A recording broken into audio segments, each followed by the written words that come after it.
కళ్ళు కైపెక్కించే పోకళ్ళు కాటేస్తే కాదంటానా ఇప్పుడైనా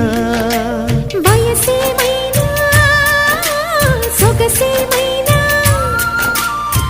మరపించే మనసేమైనా నవ్వు నవరాత్రి నీ కోసం తీసుకువస్తున్నా మైనా